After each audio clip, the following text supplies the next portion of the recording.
Buenos días.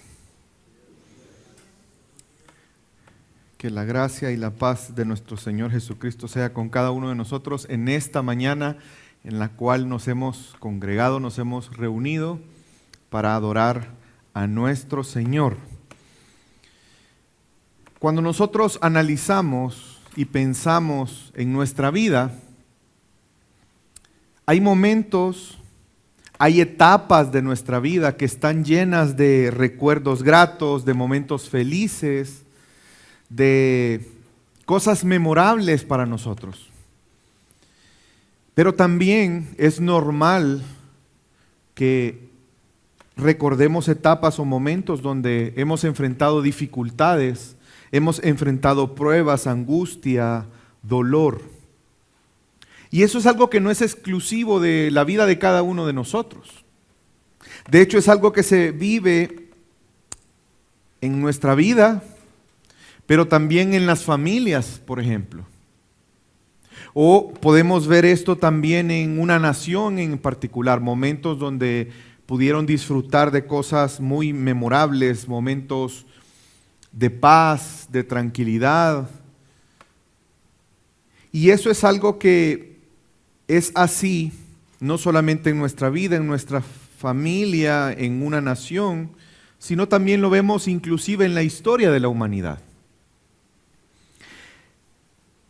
Esta mañana vamos a ver un momento en la historia del pueblo de Dios, en el Antiguo Testamento, que venían de un momento, de un tiempo, donde había muchos recuerdos memorables, muchas cosas buenas para el reino.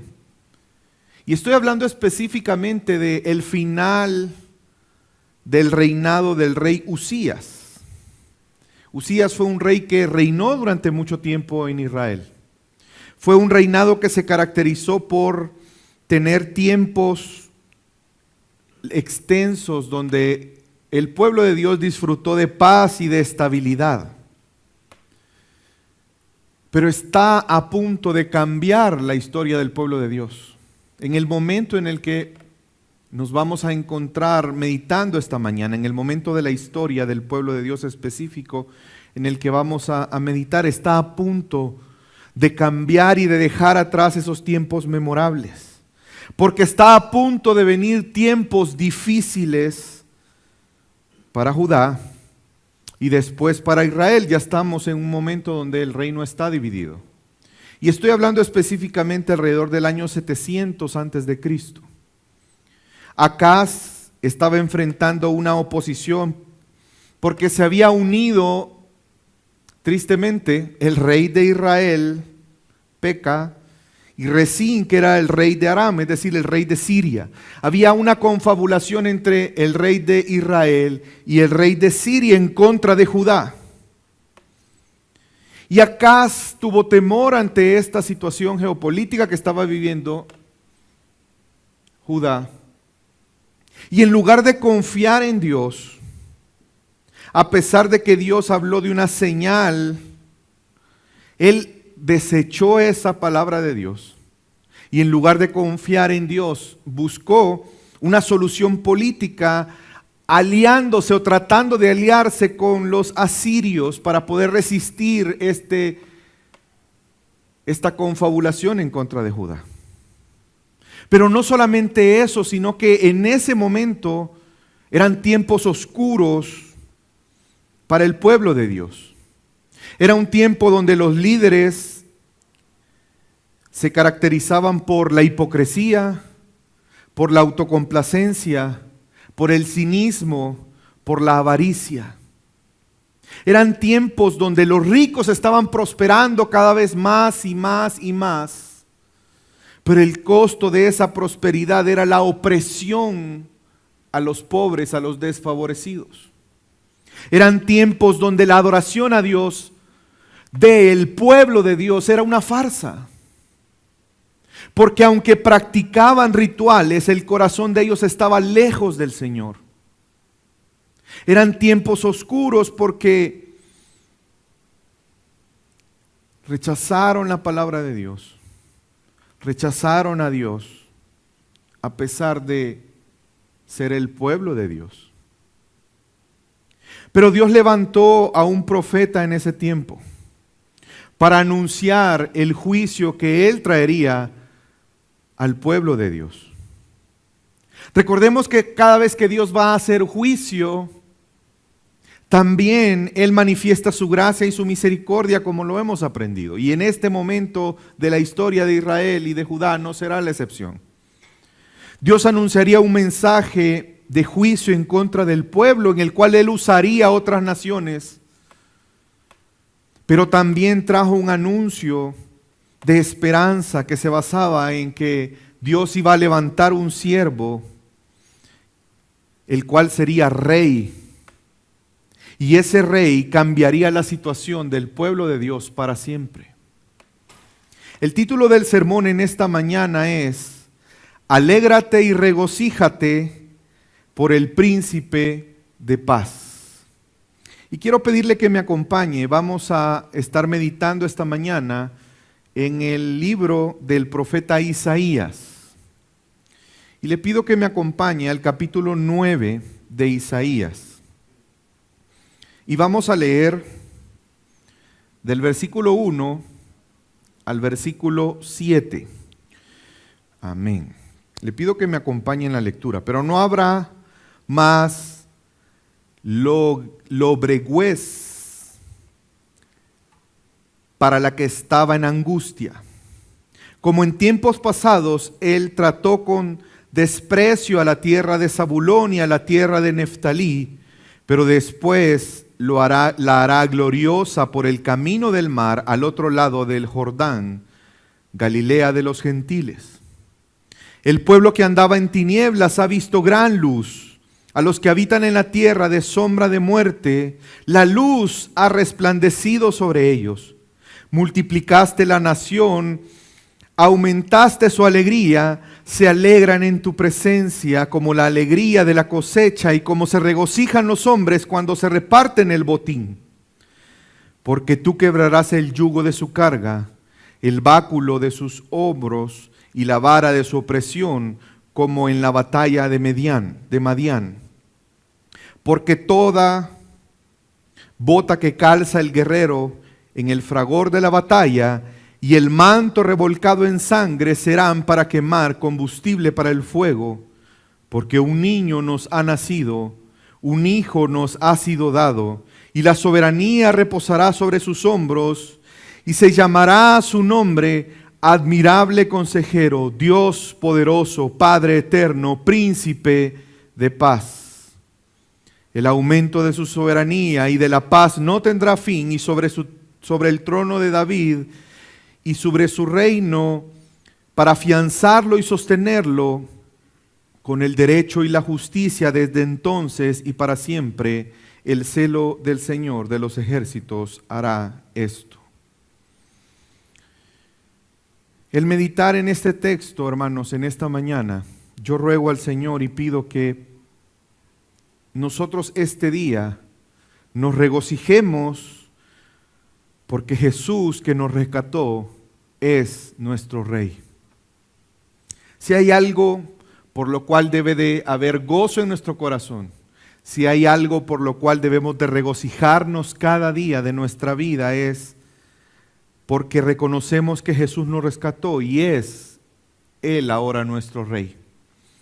Quisiera argumentar de cómo este texto nos puede llevar a esta verdad de reconocer que debemos regocijarnos porque Jesús es nuestro Rey y Él nos ha salvado. Y en este texto podemos aprender cosas muy importantes. En primer lugar, quisiera argumentar que tenemos razones para alegrarnos y regocijarnos. Pero también debemos de reconocer que ese Rey que nos rescató es un Rey único.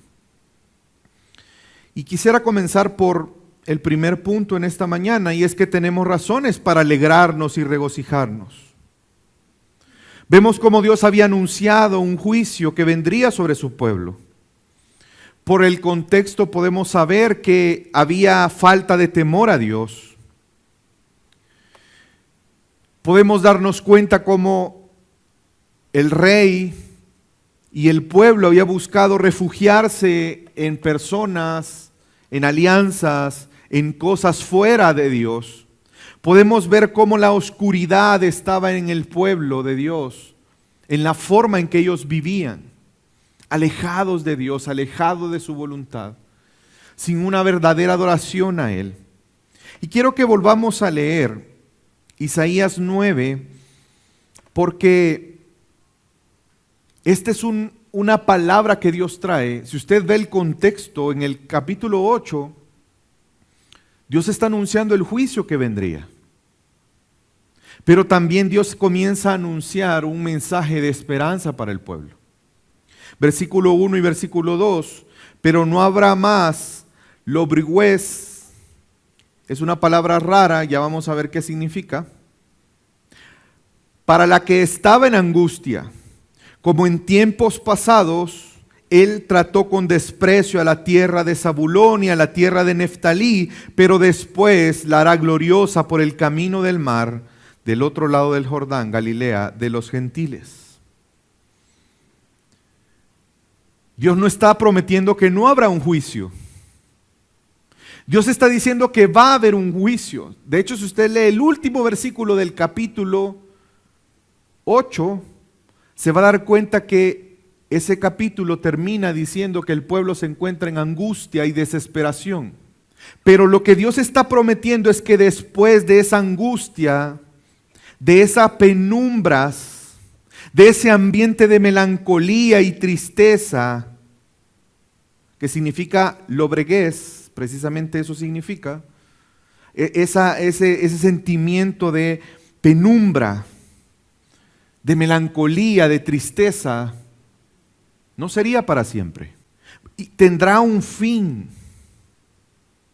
Sin embargo, les recuerda que así como Dios en algún momento trajo juicio sobre el pueblo que despreció a Dios, en momentos específicos, y por eso menciona a Zabulón y Neftalí, porque son momentos donde esas porciones de tierra fueron juzgadas por Dios, es decir, a los habitantes de esas regiones,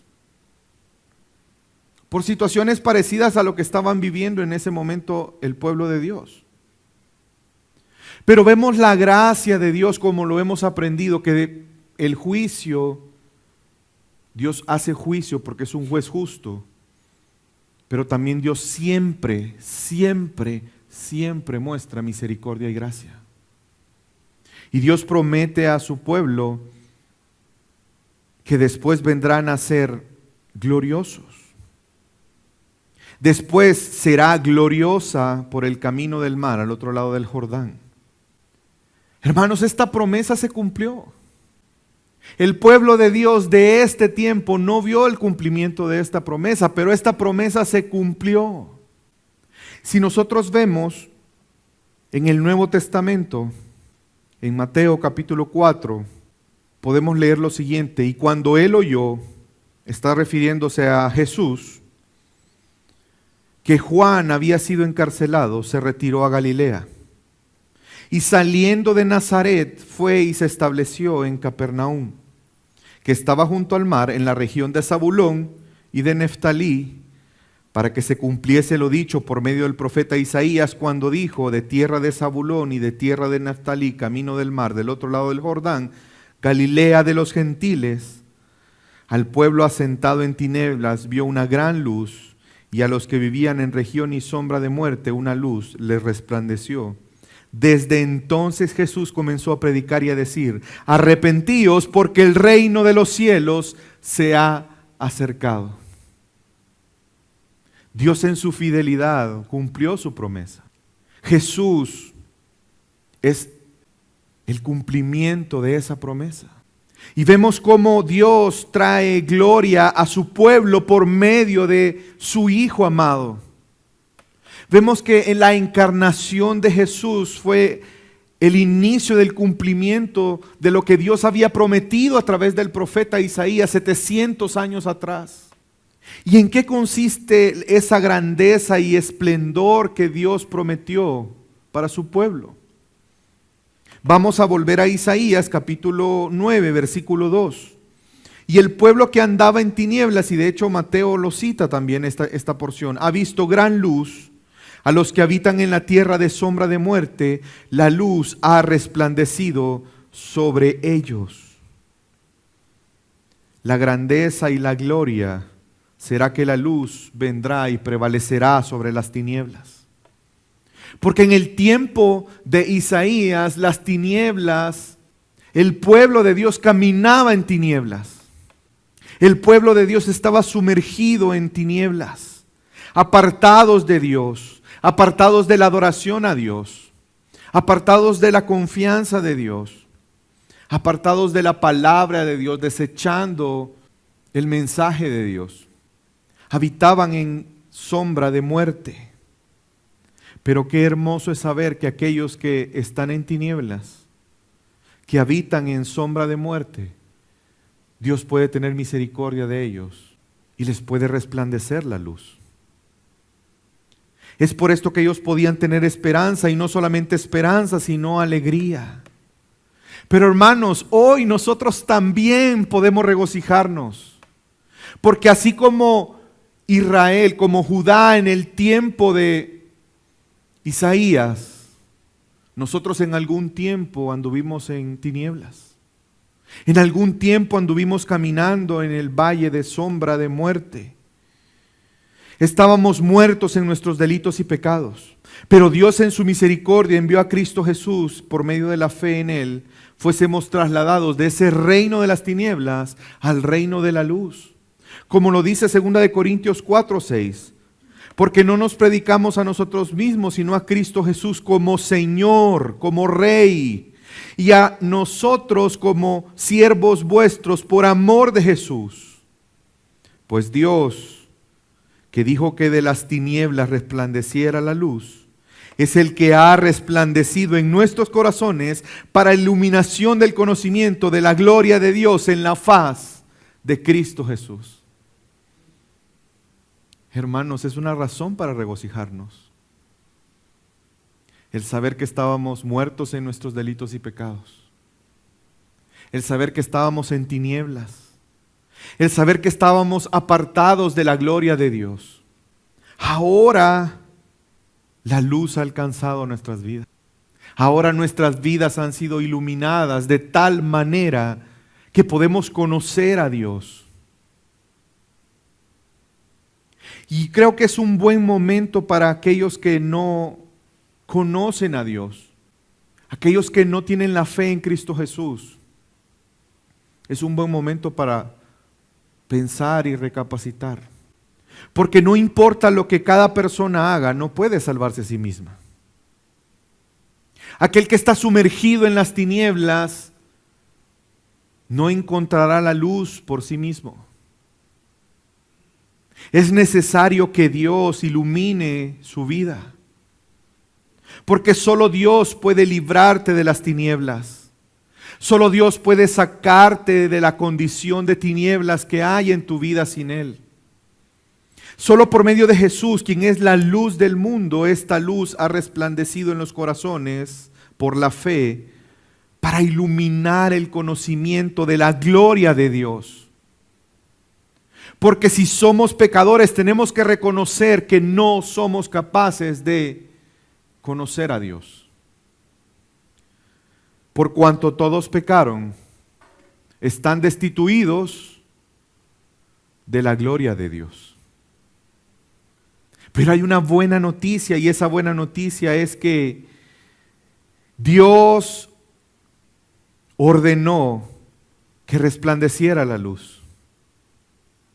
Y por medio de Cristo Jesús, por la fe en Él, esa luz que resplandece en nuestros corazones, ahora nuestro conocimiento de la gloria de Dios es iluminado en nuestra vida de tal manera que podemos conocer a Dios.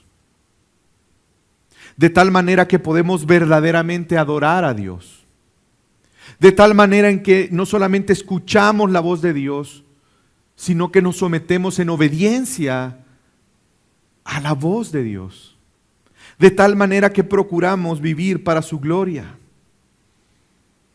Si tu fe está en ti mismo, en una religión, en una práctica religiosa, es un buen momento para que te arrepientas y que deposites tu fe en Jesús, porque Él es la luz. Él es la luz del mundo. Y lo único que puede llevar a alguien a rechazar la luz es el amar las tinieblas más que la luz. El no querer dejar las tinieblas. Porque aquellos que no quieren dejar las tinieblas, aquellos que aman más las tinieblas que la luz, no quieren venir a la luz para que sus obras no sean expuestas. Por lo tanto, arrepiéntete. Dios en su misericordia nos alcanzó. Y es por eso que hoy, hermanos, hoy podemos alegrarnos y regocijarnos. Versículo 3, multiplicaste la nación, aumentaste su alegría, se alegran en tu presencia como con la alegría de la cosecha, como se regocijan los hombres cuando se reparten el botín. Dentro de los juicios que Dios había anunciado a través del profeta Isaías, Él anunció que solo un remanente iba a perseverar o a disfrutar de esta bendición. Pero Dios está prometiendo que multiplicará la nación. Está haciendo ver que habrá gran alegría y regocijo, bienestar. Y esta es una verdad que se cumple en Cristo. Porque el pueblo de Dios hoy es mucho más grande que el Israel del Antiguo Testamento. Hoy hemos visto cómo se aumenta la alegría en nosotros. Porque podemos estar delante de la presencia de Dios y regocijarnos en Él. Hermanos, a veces no consideramos lo que implica que tú y yo podemos entrar confiadamente ante el trono de la gracia. Muchas veces no valoramos lo que implica poder venir cada día y tener un encuentro personal con Dios por medio de la oración, por medio de su palabra. Ya no necesitamos hombres intermediarios para llegar a Dios, porque Cristo Jesús nos abrió el camino para llegar al Padre. Y ahora tú y yo podemos confiadamente entrar al trono de la gracia todos los días, en cada momento. Hermanos, es una razón para regocijarnos, para alegrarnos en su presencia. Y aquí vemos que se usan dos figuras para que entendamos el nivel de la alegría. Una es la cosecha, porque en el contexto de Israel de ese tiempo, la cosecha estaba asociada con fiestas. La cosecha estaba asociada con el reconocer la bondad y la bendición de Dios a su pueblo. Por eso iba unido a fiestas. Y la otra figura es como aquel que reparte un motín. Cuando se conquista una tierra y hay un motín que repartir, esa alegría. Pero hermanos, eso hoy se queda pequeño con la alegría y el regocijo que debe de haber en nuestro corazón. De tal manera que nos lleve a celebrar, a hacer fiesta. Porque ¿sabe qué? Nuestro regocijo y nuestra alegría no es algo temporal, no es algo pasajero, no es algo infundado. No es como aquella persona que busca inventar razones para sentirse alegre y frustrarse porque al final no encuentra una verdadera razón de peso para alegrarse. Nosotros tenemos una alegría que tiene una base, que tiene una gran razón de ser, que no solamente trae esperanza, sino trae regocijo. Y la base de la alegría es que Dios obra la victoria por medio de un rey. Versículo 4. Porque tú quebraste el yugo de su carga, el báculo de sus hombros, y la vara de su opresor, como la batalla de Madián. Porque toda bota que calza el guerrero en el fragor de la batalla y el manto revolcado en sangre serán para quemar combustible para el fuego, porque un niño nos ha nacido, un hijo nos ha sido dado, y la soberanía reposará sobre sus hombros. La razón de la alegría, del gozo, del regocijo es que Dios promete un rey. El contexto de lo que el pueblo estaba a punto de enfrentar, el juicio de Dios en el cual implicaba que ellos iban a quedar sometidos a otros reinos, no iba a ser algo eterno.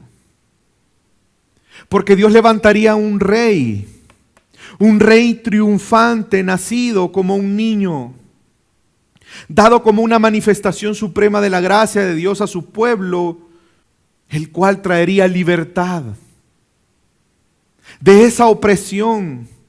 Terminaría con el yugo que es pesado, ese yugo de sometimiento que es pesado.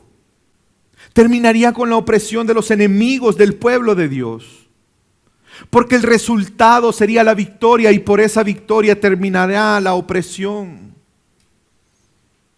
Y las vestimentas ensangrentadas de los enemigos serán quemadas.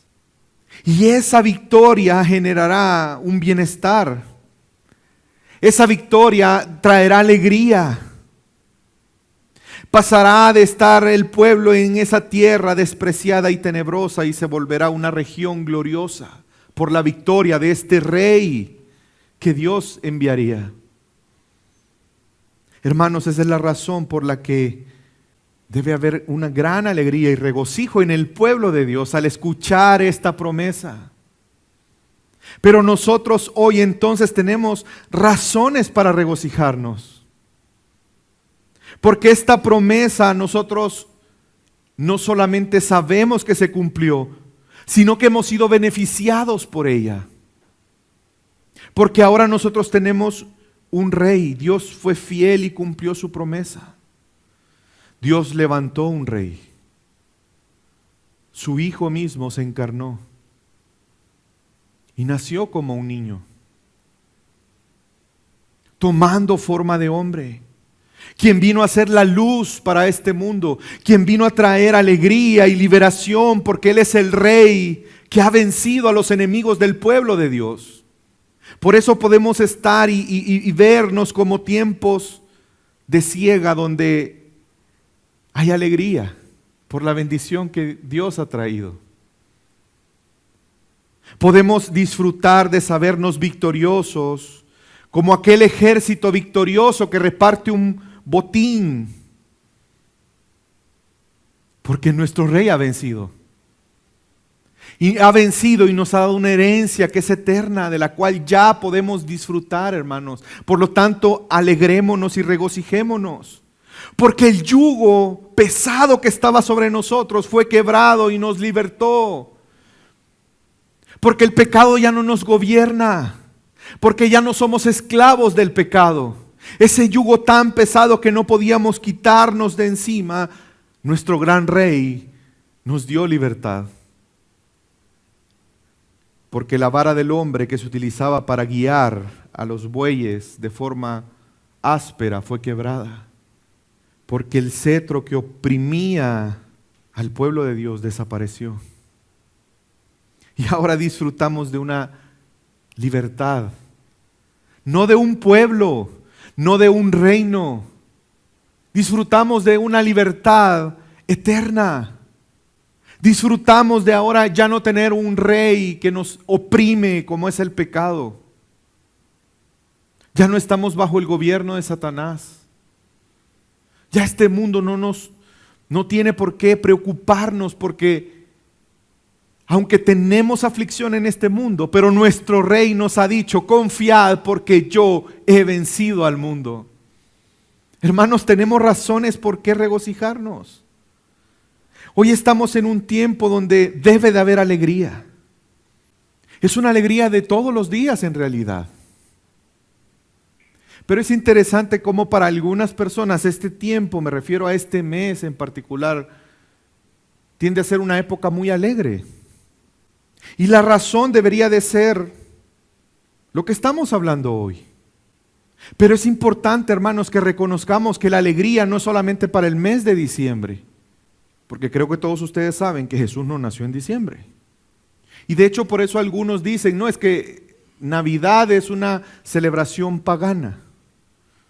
Pero yo le hago una pregunta, ¿cuál es el sentido de la Navidad? La natividad. ¿No es acaso regocijarnos por el nacimiento de nuestro Rey? Es que no está mal regocijarnos por el nacimiento del Rey. Si es lo que Dios está hablando a través del profeta Isaías. ¿Saben cuál es el problema? Que sea una actitud de solo para estas fechas. O peor aún, que olvidemos, si vamos a celebrar, que olvidemos la razón por la cual estamos celebrando. Que olvidemos que ese niño no es un niño cualquiera. Que ese niño que nació, no en estas fechas, pero si vamos a conmemorar eso, si vamos a santificar esta fecha, pues que sea con la conciencia correcta, porque saben que al final el problema no es la fecha. El problema está en nuestro corazón. Porque tú podrías santificar esta fecha y que si hay una razón para celebrar, hermanos, es que Cristo se encarnó y venció como Rey. Y si bien es cierto, no está en la palabra de Dios, pero tú puedes honrar a Dios celebrando esa verdad. Pero dependerá de tu corazón. Así como cosas que Dios sí ha ordenado, como por ejemplo celebrar la cena del Señor. Solo el hecho de celebrarla no significa que va a ser un acto de adoración a Dios. Porque tú podrías celebrarlo de una manera inadecuada. Entonces el punto no es si la fecha está ordenada por Dios que la celebremos o no. Yo sí creo que deberíamos de celebrar todo el tiempo. Pero si en estas fechas tú vas a celebrar, que sea por la razón correcta. Y que sea con la motivación correcta, que Él trajo libertad a los cautivos, que nos ha venido a salvar y que ahora Él reina, que venció a nuestros enemigos. Regocíjate, pero glorifica a Dios al hacerlo.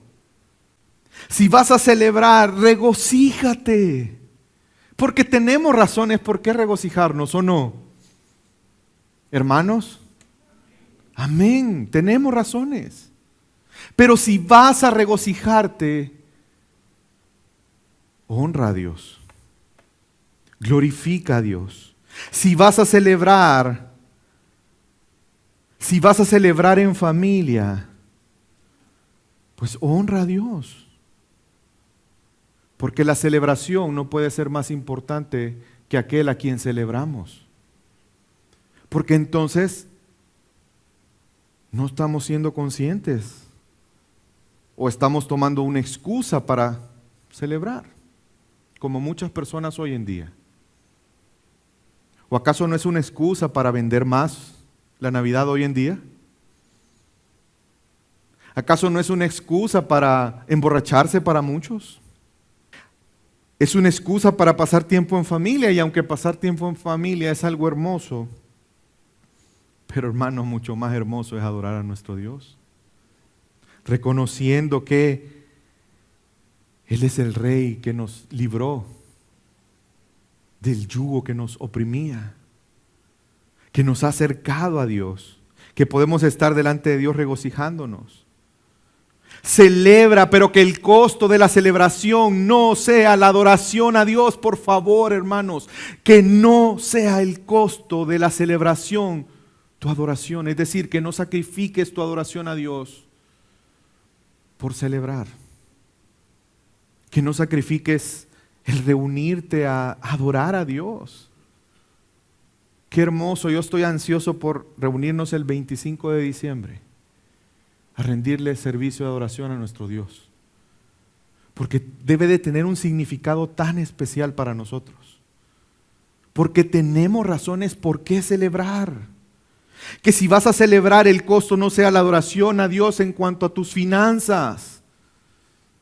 Porque algunos de ustedes van a recibir ingresos adicionales. Pero no puede ser que tú gastes el dinero en celebrar y que el costo sea tu adoración a Dios. No es posible que tú no adores a Dios con las finanzas por gastar para celebrarle a Él. Es incongruente. No es posible, hermanos. No es posible que el sacrificio para celebrar sea que dejemos de servirle al Señor. Celebra, celebremos, regocijémonos, pero que la celebración sea para glorificarle a Él, que no sea una celebración que nos conduzca a pecar. Y quiero que leamos y recordemos un texto que creo que es una aplicación que podemos hacer de lo que estamos meditando. Acompáñeme a leer 1 de Pedro, capítulo 2, versículo 11 y 13. Porque la gracia de Dios se ha manifestado trayendo salvación a todos los hombres. Hermanos, la gracia de Dios se ha manifestado a nosotros, trayendo salvación a los hombres, trayendo salvación a través de ese Rey por quien podemos disfrutar de esa salvación. Pero esto tiene implicaciones para nosotros. Versículo 12, enseñándonos que negando la impiedad y los deseos mundanos, vivamos en este mundo. ¿De qué forma, hermanos? Sobria, justa y piadosamente. Mientras estamos en este mundo, mientras nos regocijamos por la victoria que nuestro Rey nos ha dado por gracia, la salvación que tenemos por gracia, porque Él se encarnó y entregó su vida para eso, sabiendo que Él volverá. Mientras esperamos, mientras celebramos, mientras nos regocijamos, hagámoslo sobria, justa y piadosamente, aguardando la esperanza bienaventurada y la manifestación de la gloria de nuestro gran Dios y Salvador, Cristo Jesús. Hermanos, tenemos razones por qué celebrar. Tenemos razones por qué regocijarnos por esa gran salvación. Pero hagámoslo justa, santa, piadosamente, de una forma sobria. Por lo tanto, hermanos, regocijémonos porque Jesús nos rescató y es nuestro Rey. ¿Saben que la razón de nuestro regocijo no solamente es que nos rescató? Es que también nos regocijamos de la clase de Rey que tenemos. Porque nosotros tenemos un Rey único. El Rey que nos rescató es un Rey único. Y ese es mi segundo punto en esta mañana. Tenemos un Rey único. Y le pido que me acompañe a seguir leyendo Isaías capítulo 9, versículo 6. Porque un niño nos ha nacido, un hijo nos ha sido dado. Y la soberanía reposará sobre sus hombros. Está afirmando ¿quién es Jesús? Está afirmando que Él es Rey, que ha nacido para ser Rey. Pero no es cualquier Rey. Y se llamará su nombre Admirable Consejero, Dios Poderoso, Padre Eterno, Príncipe de Paz. Hermanos, regocijémonos de saber que tenemos un Rey único. Aquel cuyo nombre es Admirable Consejero. No perdamos de vista el contexto, la insensatez del rey Acaz, quien rechaza hipócritamente la guía del Señor que él estaba trayendo a través de Isaías. Hermanos, reconozcamos hoy que nuestro Rey es admirable consejero. Su reino se caracteriza por la sabiduría soberana. Nadie es más sabio que nuestro Rey. Por lo tanto, no seamos soberbios en menospreciar como Acaz la sabiduría de Dios en su palabra. Hermanos, por eso es la insistencia en que te disipules, la insistencia en que estudies la palabra de Dios para ponerla por obra, la insistencia en que participes en los estudios bíblicos. Bueno, Dios nos enseñó la semana pasada acerca de dónde debemos de buscar la sabiduría. ¿En dónde debemos de buscar la sabiduría? En su palabra, en Cristo, en Dios mismo, porque Jesús es el admirable consejero. Pero además nuestro Rey es Dios fuerte. No diluyamos el sentido de esta frase, hermanos. es que está diciendo que este rey no es cualquier rey, este Mesías no es cualquier Mesías, es Dios fuerte. Si Jesús es rey sobre nuestra vida, entonces confiemos en Él porque Él es Dios fuerte. No temamos, hermanos. Es natural y normal que como seres humanos tengamos temores ante problemas, ante circunstancias. Pero reconoce quién es tu rey y reconoce que Él es Dios fuerte. Él es todopoderoso. Él es bueno, hermanos. Él cuida de nosotros. Él sustenta nuestras vidas. No importa cómo esté la economía. No importa cómo esté la maldad allá afuera. Nuestro Rey es Dios fuerte. Y nada ni nadie nos podrá separar del amor de Dios en Cristo Jesús. Confiemos en Él. No tengamos temor. Pero nuestro Rey también es Padre eterno. Y es importante aclarar que no es que vamos a confundir dos personas de la Trinidad, al Padre y al Hijo, sino que está haciendo referencia esta declaración a la obra de este Rey, quien es creador, es preexistente, es el que crea todas las cosas, aquel que hizo los cielos y la tierra, aquel que todo lo creó para Él mismo. Hermanos, Él es quien nos hizo. Nuestro Rey es nuestro creador. Y eso tiene implicaciones para nosotros. Regocijémonos, pero regocijémonos reconociendo que Jesús es Rey, que Jesús es nuestro creador, que nuestra vida depende de Él porque Él nos hizo. Hermanos, reconocer que Jesús es nuestro creador implica que dependemos de Él, reconocer que dependemos de Él. Pero también implica que como Él es nuestro creador, Él define nuestros propósitos. Él define el sentido de nuestra vida. Dependemos de Él. Él es quien gobierna nuestra vida, porque Él nos creó. Y nuestro Rey es el príncipe de paz. El pueblo de Dios en el tiempo de Isaías sabía que iba a ser difícil la disciplina, porque Asiria iba a conquistarles. Y probablemente ellos anhelaban paz, porque la paz va unida a la prosperidad. En tiempos de paz los pueblos pueden surgir. En tiempos de guerra y conflicto, difícilmente un pueblo va a prosperar.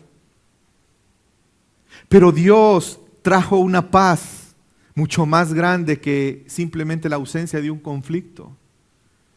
Dios resolvió a través de este rey, trayendo la paz que nadie más podría obrar. Y es que nosotros por nuestro pecado estábamos enemistados con Dios. Estábamos opuestos a Dios. Teníamos una batalla en contra de Dios. Nuestra arrogancia en nuestro pecado nos hacía pensar que podemos oponernos a Dios. Y por nuestro pecado estábamos alejados de Dios. Éramos enemigos de Dios por naturaleza. Pero en Cristo Jesús tenemos paz para con Dios. Qué hermoso es saber que nuestro Rey es el príncipe de paz. Es el que viene y trae paz entre Dios y nosotros, entre Dios y su pueblo. Y Él viene a ser el Emmanuel, el Dios con nosotros, el que nos trae paz con Dios y por lo tanto será fácil para nosotros tener paz para con los demás. Disfrutemos, hermanos, de la paz de Dios. Porque saben que el hecho de tener paz para con Dios implica que podemos tener comunión con Él. Cuando usted está enemistado con alguien, está peleado, si usted un matrimonio y se han peleado, sí o no que da cosa estar hablando. Muchas veces uno dice, no, yo no quiero hablar con él o con ella. O si su vecino le hizo alguna su cosa rara ahí, usted dice, no, no le voy a hablar. Hermanos, pero tener paz con Dios significa que podemos entrar confiadamente ante su trono de la gracia porque no estamos enemistados con Él. Así como los hijos cuando oyen a la mamá que está diciendo, ¿y dónde dejaron tal cosa? Y por el tono, ¿verdad? Ya saben el ánimo y cada quien para su cuarto, ¿verdad? Usted se imagina lo que implica saber que Dios está airado con nosotros. Pero nuestro príncipe de paz nos ha reconciliado con Él. Y por eso podemos disfrutar de una paz para con Dios, una paz para con los demás. ¿Y saben lo hermoso de esto? Que nuestra paz no es circunstancial. Nuestra paz no depende de la economía, no depende de la política, no depende de las leyes humanas. No depende de las situaciones que estemos viviendo. Nuestra paz es eterna. ¿Por qué? Porque la base de nuestra paz es el príncipe de paz, ese rey eterno. Nuestro rey es especial y su reino también. Y termina esta hermosa porción diciendo el versículo 7, el aumento de su soberanía y de la paz no tendrá fin sobre el trono de David y sobre su reino, para afianzarlo y sostenerlo con el derecho y la justicia desde entonces y para siempre. El celo del Señor de los ejércitos hará esto. Hermanos, nuestro rey es un rey cuyo reino es eterno, cuyo reino es estable, cuyo reino es universal. David y Salomón tuvieron reino cada uno, pero su reino tenía límites, tenía fronteras. Su reino estaba limitado a un tiempo específico, pero el Rey, nuestro gran Dios Jesucristo, su reino es eterno y Él gobierna sobre todas las cosas creadas. Y su Hijo sostendrá ese reinado y su trono, ese imperio universal sin límites, de una forma tan gloriosa. Si algo estaba viviendo el pueblo de Israel en el tiempo de Isaías es la injusticia. Pero este rey prometido afianzará y sostendrá su reino, no con la fuerza, no con el abuso, no con la avaricia, sino con el derecho y la justicia. Porque el Dios justo está reinando sobre su pueblo. Por eso nos regocijamos, hermanos. Esta gloriosa consumación, vemos que no surgió en un contexto político de Israel en el Antiguo Testamento, sino es algo espiritual. Hermanos, regocijémonos, porque se cumplió la promesa de Dios, porque tenemos un Rey único, cuyo reino es eterno, cuya base de su reino es el derecho y la justicia, la cual reinará desde la eternidad hasta la eternidad. ¿Y cómo podemos saber que eso es así? Porque el celo, hermanos, del Señor de los ejércitos hará esto. ¿Saben que esa palabra celo es el ánimo de hacer algo? Es Dios mismo quien estableció a su Hijo como Rey. Y el Señor de los ejércitos es el que ha decidido y establecido a Jesús como Rey. Por lo tanto, su reino no tendrá fin. Y quisiera terminar leyendo el Evangelio de Lucas, capítulo 1, versículo 30. Vemos cómo el ángel se presenta delante de María y le dice lo siguiente. Y el ángel le dijo, no temas, María, porque has hallado gracia delante de Dios. Y aquí concebirás en tu seno y darás a luz un hijo, y le pondrás por nombre Jesús. Este será grande y será llamado Hijo del Altísimo. El Señor Dios le dará el trono de su padre David y reinará sobre la casa de Jacob para siempre, y su reino no tendrá fin. Por lo tanto, hermanos, en esta mañana Y cada día de nuestra vida regocijémonos porque Jesús nos rescató y Él es nuestro Rey. Vamos a orar.